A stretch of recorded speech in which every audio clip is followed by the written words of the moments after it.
Alors, je vais vous faire écouter un court extrait où des politiques français s'adonnent à un véritable exercice de lucidité qui m'a beaucoup plu.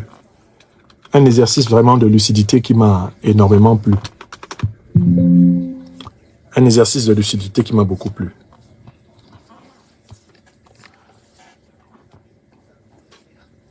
Je vais vous montrer ça.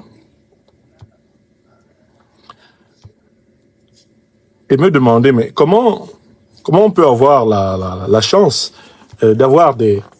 Comment on peut avoir la chance d'avoir des hommes politiques, des femmes politiques en France qui ont compris cela, et d'un autre côté, des hommes et des femmes politiques comme ceux du régime de M. Macron qui persistent dans cette espèce de surdité.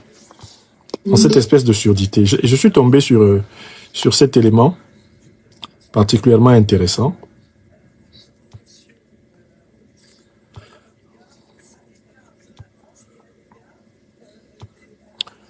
Que j'ai publié d'ailleurs sur ma page Facebook, mais je voudrais vous le montrer avec ma petite caméra. C'est une prise de parole de politique français qui est particulièrement stimulante. Je veux leur donner la parole. Voilà, hop. N'est plus respecté sur la scène internationale. Je reviens là. Macron a tendance à vouloir donner des leçons à la terre entière, à tout le monde, et il a tout le monde contre lui. La France aujourd'hui, avec Macron, n'est plus respectée sur la scène internationale. Macron a tendance à vouloir donner des leçons à la terre entière, à tout le monde, et il a tout le monde contre lui. La France de Macron n'est plus respectée. Et je dois dire que je suis quand même absolument stupéfait sur le plan politique de voir qu'une partie des élites françaises continue encore à soutenir un pouvoir qui est discrédité sur la scène internationale. La France ne peut pas à la fois accepter la situation institutionnelle créée au Tchad après la mort du président Idriss Déby, tout en condamnant le Mali d'Assimi Goïta, en reconnaissant la junte du colonel Damiba au Burkina Faso, en envisageant de faire la guerre au régime nigérien via la CEDEAO et en donnant son feu vert au coup d'État mené au Gabon par le général Brice Oligui Nguema. Il arrive un moment où les subtilités théoriques se transforment en arguties rhétoriques qui finissent en douloureuses contorsions et fait le lit du sentiment de deux poids, deux mesures. Je le dis sans embâche, si nous ne sommes plus compris de nos amis africains, dans les chancelleries comme dans la rue, c'est parce que nous ne sommes tout simplement pas compréhensibles. Le franc CFA est un instrument qui n'y a plus aucune légitimité. Il est la relique d'un temps révolu aux yeux des peuples africains. Rendez l'indépendance monétaire à ces États et vous verrez rapidement les choses changer et évoluer. Et ce n'est pas la perfide transformation du franc CFA en éco proposée par Emmanuel Macron qui va changer quelque chose puisqu'elle ne règle rien. Par exemple, un élément de la France-Afrique qui est quand même indéniable, ce sont nos bases militaires. Nos amis britanniques, un empire colonial 2 ou 3 fois plus important que le nôtre en Afrique, n'ont pas de base militaire. Pourquoi avons-nous des bases militaires en Afrique? Ce n'est pas pour défendre l'Afrique, c'est donc pour intervenir dans les affaires africaines. C'est notre politique de double standard. Ouais. Elle est plus supportée en Afrique. Très bien. Du tout.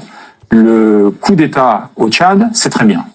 Le fils Déby prend le pouvoir, c'est un coup d'État, puisqu'il suspend les institutions. Avec l'accord des Français. Avec l'accord des Français, avec la présence du président.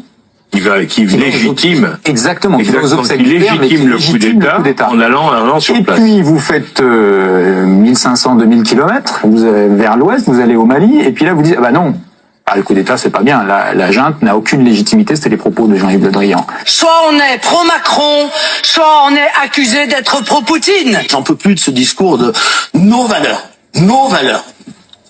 que nous voulons imposer au monde entier, nos valeurs. Mais nous, on fait pas la guerre simplement pour ces valeurs. Sauf quand on vient chez vous, essayer de vous imposer les valeurs des autres. Mais quel est donc ce droit divin qui a fait de la France le soldat de toutes les justes causes dans le monde, alors que le seul empire mondial existant, les États-Unis, s'y refusent? Non mais, où est-on là? C'est sérieux. Quand on est président de la République, Il faut avoir de la maturité, il faut avoir de la sagesse, il faut avoir de la prudence. Parce que quand vous provoquez celui qui va devenir votre adversaire, puis demain votre ennemi, faut pas s'étonner ensuite si on se prend des palos sur la gueule. Nous ne sommes pas le Zorro des relations internationales. Nous n'allons pas débarquer en disant nous voulons vérifier que vos institutions sont démocratiques, parce que nous ne le faisons pas en Arabie Saoudite. Donc je vois pas pourquoi on le ferait ailleurs. Il y a des modes migratoires qui sont dépassés en Afrique. Et vouloir intervenir avec nos armées au sol, 5000 hommes, etc., ce n'était pas la réponse adéquate. Nous sanctionnons la Russie quand elle agresse l'Ukraine, nous sanctionnons la Russie quand elle ne respecte pas les résolutions des Nations Unies, et voilà 70 ans que les résolutions des Nations Unies sont votées en vain et que l'Israël ne les respecte pas. La Libye, on n'a pas respecté la souveraineté d'un peuple, et ça c'est une erreur. On oublie seulement une chose, c'est qu'une grande partie de l'argent qui est dans notre porte-monnaie vient précisément de l'exploitation depuis des siècles de l'Afrique. Pas uniquement, mais beaucoup viennent de l'exploitation de l'Afrique.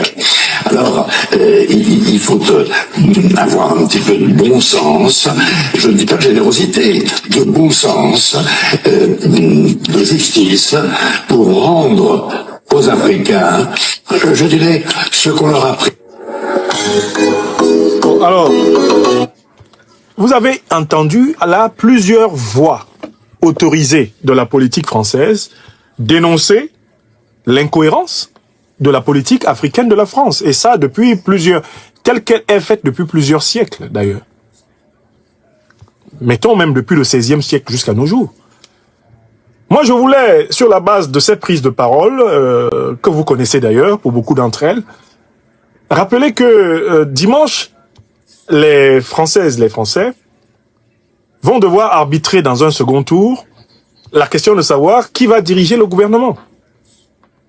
Il y a deux cas possibles. À moins d'une situation chaotique, ce sera soit un Premier ministre issu du Rassemblement national de Madame Le Pen, soit un Premier ministre issu du nouveau Front populaire, rassemblant l'ensemble, la quasi-totalité des partis de la gauche française. Mais il est important de dire, autant à Madame Le Pen et à la majorité potentielle qu'elle pourrait constituer dimanche 7 juillet, qu'au nouveau Front populaire, rassemblé autour du Parti socialiste, de la France insoumise, des écologistes, du Parti communiste et consorts, il est temps de leur dire que l'Afrique éveillée n'attendra plus dans les prochains mois, dans les prochaines années. L'Afrique n'attendra plus un parti de gouvernement français pour prendre ses responsabilités.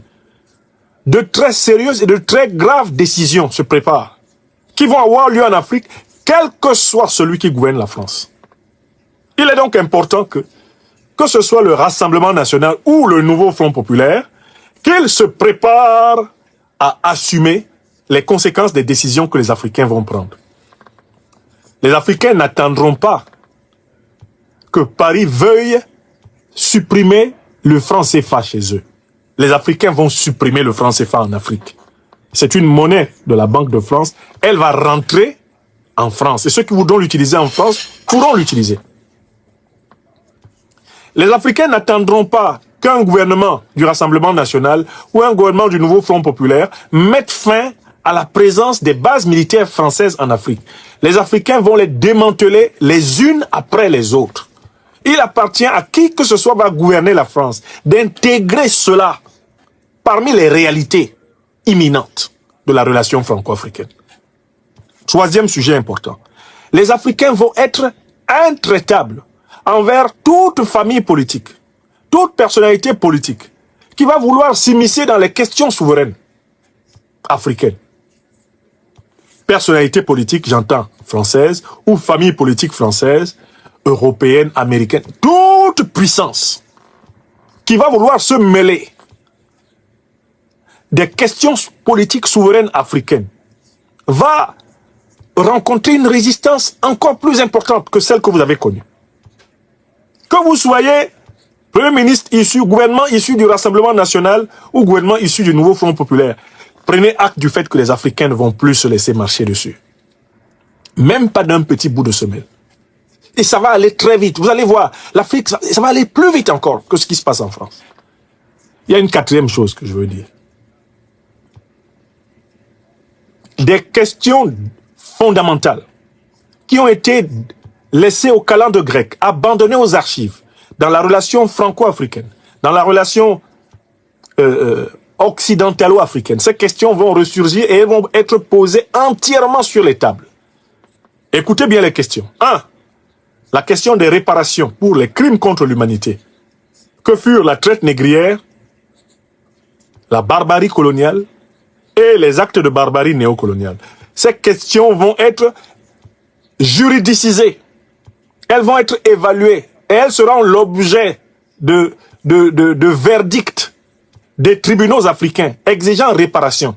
Et elles seront déposées sur les tables diplomatiques. Quel que soit celui qui va gouverner la France, qu'il se prépare à faire face au dossier des réparations africaines. Quels que soient ceux qui gouvernent les pays, les puissances européennes, qu'ils se préparent à faire face au dossier des réparations africaines. Autre dossier qui fâche, le dossier de la dette, en rapport avec le dossier des réparations.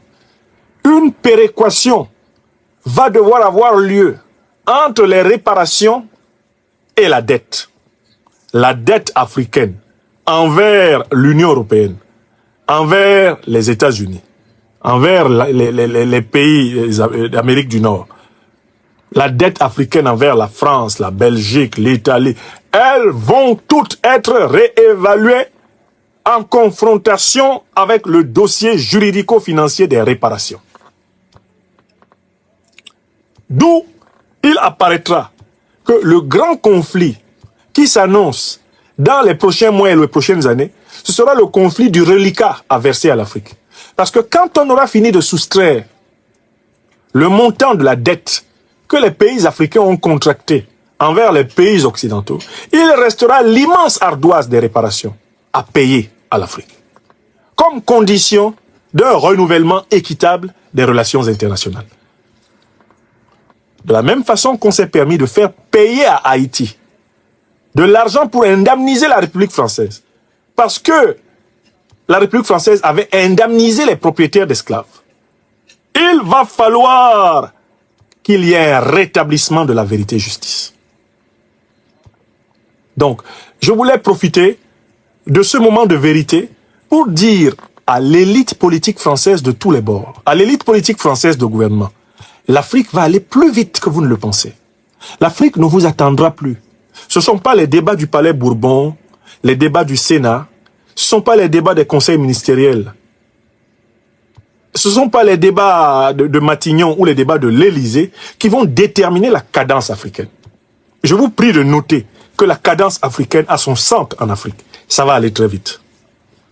Donc, quel que soit celui qui gouverne, le lundi 8 juillet à Matignon, il va avoir affaire à une Afrique en accélération exponentielle.